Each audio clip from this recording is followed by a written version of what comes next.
বাচ্চা কাচ্চাদের পড়াই মোটামুটি আমার মতো যতটুকু পারি আর কি, খুব ভালো পড়াশোনা জানিও না, তো আমার যতটুকু সাধ্য যতটুকু বুঝতে পারি সেটুকু বাচ্চাদের বোঝানোর চেষ্টা করি। আর আমি না কোনোদিন এদের কাছে মানে স্যার বা শিক্ষক এইরকম কোনো রেস্ট্রিকশন আমার কাছে নেই। আমি ওদের বরাবর বলি যে তোমার দাদা বলো, আমাকে সবচেয়ে কাছের মনে হয়। কারণ আমাকে না স্যার বললে এবার কোথাও একটা দূরের মনে হয়। আমি বাচ্চাদের কাছে দাদা হয়ে থাকতে যদি একদম বুড়ো হয়ে যায় না, সত্যি বুড়ো, তখন বলো দাদাই বলো। কারণ শান্তিনিকেতন বিশ্ববিদ্যালয়ে দেখো সবাই দাদা স্যার নামে দাদা আর দিদি বলে, আমার বেশ ভালো লাগে। আমি যখন হাওড়াতে উলুবেড়িয়াতে ট্রেনিং করাতাম না, সবাই স্যার বলতো বাচ্চারা, আমি হচ্ছে স্যার বলবি না, স্যার বলে কেমন পরপর মনে হয়। আমার দাদা বলে না সবচেয়ে ভালো লাগে। আর ছেলে মেয়েদেরও বলবো আমি যে তোরা আমাকে দাদাই বল সারা জীবন, যেটা বুড়ো হয়ে যায় তখনও দাদা বলবি। বলি না তুমি কাকা জাটা হয়ে যাবো, তখন কি করে দাদা বলবো। পড়ানোর জায়গাটা আমি দাদা থাকলে বেটার লাগে, আমার বেশ ভালো লাগে। কেন যেটা বয়স সব ঠিক আছে, কিন্তু দাদা বলে না বাচ্চাদের বা ছেলে মেয়েদের খুব কাছে মনে হয়, নিজের মনে হয়। তো এরা চলে যাচ্ছে, দেখো বাচ্চারা যাবে, এটা ধরে রাখার নিয়ম নয়। কারণ ওরা এখন কলেজ লাইফে যাচ্ছে, বড় হচ্ছে, ওরা আরো বড় হোক, জীবনে সাইন করুক। সবচেয়ে ভালো কথা হচ্ছে না বড় মানুষ হবে, একদম টাকা পয়সা ইনকাম করুক, এগুলো তো আসবে, কিন্তু ওভারঅল হচ্ছে সবচেয়ে ভালো মানুষ থাকুক। জীবনের প্রত্যেকটা ডিসিশন ওরা বুদ্ধিমতো নিক, যেন কোথাও হেরে না যায়। আর নিজের পায়ে দাঁড়াও, ছেলে হোক মেয়ে হোক সবাই। তুমি 10 টাকা ইনকাম করো বস, কিন্তু নিজের পায়ে দাঁড়িয়ে করো, অন্যের উপর ডিপেন্ডেন্ট হয়ে থাকে না। ছেলে হোক মেয়ে হোক, তুমি যাই করো, ঝাড়ুদারের কাজ করো, কোনো কাজ ছোট নয়। এখান থেকে বেরিয়ে জীবনে এত বড় যাবে, কলেজের মধ্যে যাবে, জীবনে কেউ বড় কাজ পাবে, কেউ ছোট কাজ পাবে। মনে রাখবে সব কাজ সমান।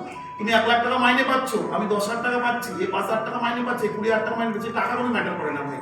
তুমি সবটা নিয়ে চলতে পারবে, কিন্তু তোমাকে মনে রাখতে হবে তোমার ভালো গুণ, ভালো কোয়ালিটি, যে মানুষ হবে না তুমি, হিউম্যানিটিগুলো হারাবে না। আর এখান থেকে বেরিয়ে এটা মনে রাখবে, জীবনে চলার পথে যতটা পারো মানুষের পাশে দাঁড়াও, যদি তুমি তোমার থেকে সাধ্য হয়। না পারো তো আলাদা কিছু করার নেই, কিন্তু যদি পারো তোমার সাধ্যের মধ্যে থাকে, তুমি মানুষের বিপদে আপদে দাঁড়াও, তার জন্য কাজ করো, এটা করো। তুমি টাকা পয়সা ইনকাম করো, মানুষ হও, মানুষ থেকে অন্য কিছু হয়ে যেও না। কারণ পড়াশোনা শিখে আরো বড় জায়গায় যাচ্ছ, কিন্তু মানুষ মনুষ্যত্বের গুণগুলো হারাবে না। এটাই হচ্ছে বাচ্চাদের প্রতি আমার রিকোয়েস্ট, যে ভালো মানুষ হও, আর ভালো মনটাকে কখনো হারিয়ে ফেলিস না। ভালো মন পাওয়াই যায় না বস, এখন যান্ত্রিক যুগ না, সবাই আমরা মানুষ বলে আর কিছু নেই আমাদের। কিন্তু আমি এদের শেষ বেলায় এটাই বলবো যে তোরা বিশাল মানুষ। টাকা পয়সা কতটা কামালি, কি কামালি, কত ইনকাম করলি, এগুলো ডাজন্ট ম্যাটার, কিচ্ছু করে না।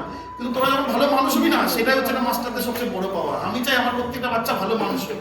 আর তুমি যে কাজ করো, যে কাজে প্রবেশ করো না, প্রত্যেকটা কাজকে সম্মানের সঙ্গে করো। যে না আমি যেটা করি সেটা আমাকে ডেডিকেশন দিয়ে করতে হবে, সম্মানের সঙ্গে করো, তো জীবনে কিছু সাকসেস আসবে। আর পড়াশোনার লাইফটা একটু কষ্টের, পড়াশোনা করো, কলেজটা পড়ো, চাকরি বা পাশাপাশি চাকরি বাকরির জন্য চেষ্টা করো। সব জবের জন্য মোটামুটি ট্রাই করতে বলছি সবাইকে, কারণ চাকরিটাও জীবনে দরকার আছে। ওভারঅল ছেলে হোক মেয়ে হোক কারোর উপর ডিপেন্ডেন্ট হয়ে না বস। তুমি যাই করো, 5,000 টাকা ইনকাম করো, 500 টাকা ইনকাম করো, নিজে ইনকাম করতে শেখো। এটা হচ্ছে শেষ কথা।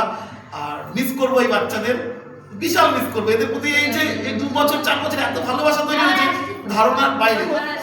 এই যে আমার সেই বাচ্চাগুলো সব কচি কচি মুখগুলো সব বড় হয়ে গেছে, এরা কলেজে উঠে গেছে। দেখো এদের দেখে মনে হচ্ছে না কলেজে উঠে গেছে, সব ছোট ছোট বাচ্চা। এই সেদিন এসছে ছেলেগুলো।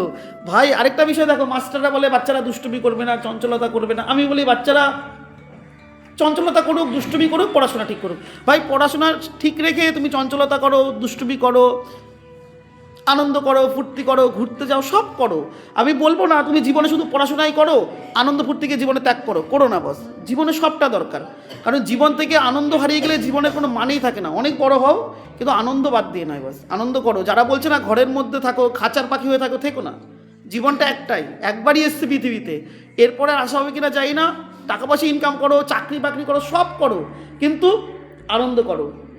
সময় পেলে, সুযোগ পেলে ভ্রমণ করো, ঘুরতে যাও। কারণ জীবনটা না এইটুকু। আজকে তোমার 18 বছর 19 বছর বয়স আছে, বা 18 বছর 17 বছর এরকম বয়স রয়েছে, কিন্তু একটা সময় না এই বয়সটা থাকবে না বস। তো যারা বলছে ঘরের মধ্যেই থাকো, রেস্ট্রিকশানে থাকো, বেঁধে রাখতে চায়, আমি বলবো মুক্ত হও, নিজের সাধ্যের মধ্যে করে পৃথিবীটাকে দেখো, বাংলার মুখ দেখো, সব কিছু জানতে শেখো। পড়াশোনার পাশাপাশি ভ্রমণটা জীবনে অনেক দরকার। আমি সেই মাস্টারদের দলে পড়বো না যে কোথাও যাওয়া যাবে না, শুধু বইয়ের মধ্যে মুখ গুজে থাকুন না গো। শুধু বইয়ের মধ্যে মুখ গুজে থাকে তুমি জ্ঞানের ভাণ্ডার পাবে, কিন্তু জ্ঞানের ভাণ্ডার শুধু বই থেকেই কেন আসবে? আমাদের অভিজ্ঞতা, ভ্রমণ, এগুলো তো আমাদের জ্ঞানের ভাণ্ডারকে সমৃদ্ধ করে না। তো এই বাচ্চাগুলোর সাথে অনেক সম্পর্ক হয়ে গেছে ভালো। তো বড় হোক, এরা জীবনে অনেক বড় হোক, মানুষ হোক।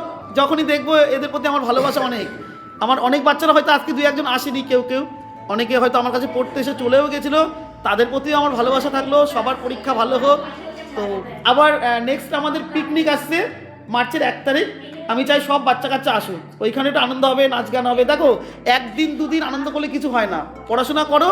আর যারা বলছে না ভুল করা যাবে না, ভাই জীবনে ভুল হবে। আর এই উমর হে করলে গলতি সে মিস্টেক, এই বয়সে ভুল হবেই। যারা বলছে ভুল করবে না, ভুল করো বস, ভুল করেই শিখবে। এই বয়সে ভুল হবেই, আর ভুল না করলে আমরা কিসের মানুষ? ভুল থেকে শিক্ষা নিয়ে আমরা ঠিক করব। যদি কেউ বলে না ভুল করা যাবে না, আর ভুল করো, এই বয়সটাই আমাদের ভুল করার বয়স হয়। কিন্তু মেন্টালি শক্তি রেখো নিজের, ভালো থাকো। আর কিছু বলবো না, আমার সাধ্য মতো কিছু খাওয়ানোর চেষ্টা করছি। চলো পরে টাটা বাই বাই, ভালো থাকো। কান্নাকাটি করতে বলবো না, আমিও কাটবো না, কারণ বাচ্চাটা শক্ত হোক। ভালো থাকো, ওকে বাই।